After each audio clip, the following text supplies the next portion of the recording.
Want to know who's going to win the Super Bowl next year? I've got 3 future bets that you should consider taking right now. Hi, I'm Joe DeLeon here with the Sports Geek, giving you future projections for bets that you should consider placing during the NFL offseason. Now, we're way before the draft. We are way before free agency. There's a lot of things that can change, but it doesn't mean we can't have some fun projecting what could happen in the future. Maybe put a few dollars down on predicting who we think could win the Super Bowl in this upcoming season.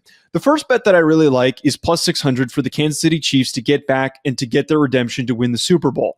I know it's really easy to sit here and think, oh, they got their butts kicked. They look like they're collapsing and they're falling apart. I think that that is an incredibly hyperbolic reaction to have and to immediately assume that they're not going to get back there.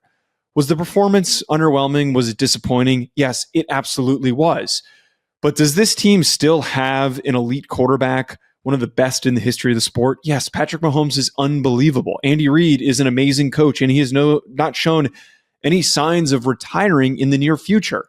But what's going to need to be reworked are certain parts of this roster. I think my prediction for this is definitely going to change based on how they approach free agency and how they approach the NFL draft, because right now they need to shore up their offensive line. They need to strengthen it. They also need to find some additional receiving options outside of Xavier Worthy.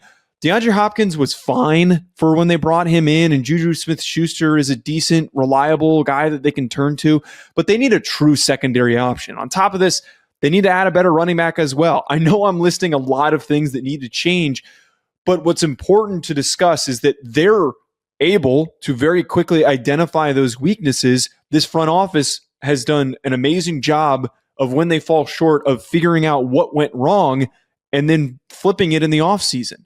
Some of their best teams that they've put together have been through the NFL draft. I look at the year that they drafted Trent McDuffie and George Karlaftis. They are in this swing of, when they see problems, addressing them super quickly through the draft and not having to spend too much money in free agency. So I'm sticking with the Chiefs there at plus 600. They're going to figure it out. Mahomes isn't dead. We've got another AFC team, plus 650 for the Baltimore Ravens to win the Super Bowl. There's plenty of Lamar Jackson haters out there, and we saw this year that they were amazing, but they fell short and they couldn't get past the Buffalo Bills. Lamar Jackson had an MVP caliber season and just fell short in winning that award as well. You're telling me that he isn't going to be motivated this offseason? You're telling me that this team that had a lot of young guys at certain spots and also key veteran leadership in other places, that they aren't going to improve? This is another team that has always drafted well. This is important for me when I'm trying to project who's going to win a Super Bowl. As somebody who studies and breaks down draft prospects on other channels and platforms that I produce content for, the teams that I'm going to turn to that are going to eventually win their conference, win their division, win a Super Bowl, it's going to be the teams that draft well.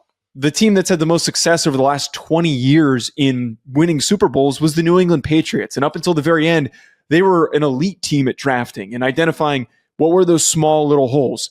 The Ravens, they have that roster. They have everything. Their offensive line maybe just needs to get a little bit better. They need to find a secondary option for Derrick Henry. They're really close. Their defense is very, very stout and athletic and fast at every single position. The Ravens and Lamar Jackson feel like they're starting to hit that stride, and this could be the time where they finally get over the hump. And then the last one that I would consider placing, this is longer odds, and I think that this one could be very sneaky, plus 2,000 for the Cincinnati Bengals. The Bengals were one of the most disappointing teams this season. Their defense was a mess. Lou Anarumo was let go this offseason, and they brought in Al Golden from Notre Dame, who was previously a part of the staff at one point. That continuity to me at one is important because they're not going to an outside source for a DC. They're going and grabbing somebody who was amazing at the college level to take over this defense.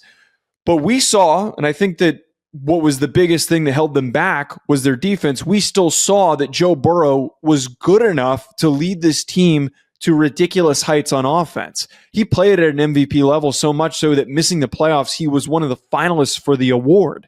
If they lose T. Higgins this offseason, I'm not worried. He's going to find production. He's going to find success. He's still got his guy, Jamar Chase. They're going to try and draft somebody to replace T. Higgins for a much cheaper deal. If that happens, they have success getting a new receiver to play alongside Chase. The young guns on defense that were very new and green to playing in the NFL, that were drafted last draft, I think are going to improve, and they just have to address some of the little things in this offseason to get a little bit better to hit that stride. I'm putting faith in Joe Burrow. I think he's going to get the job done. Comment below. Let me know what you think. Do you like my 3 picks? If there's somebody that I'm missing who you want to place a bet on, let me know in the comments. Hit that subscribe button and hit that like button as well. We'll talk to you later.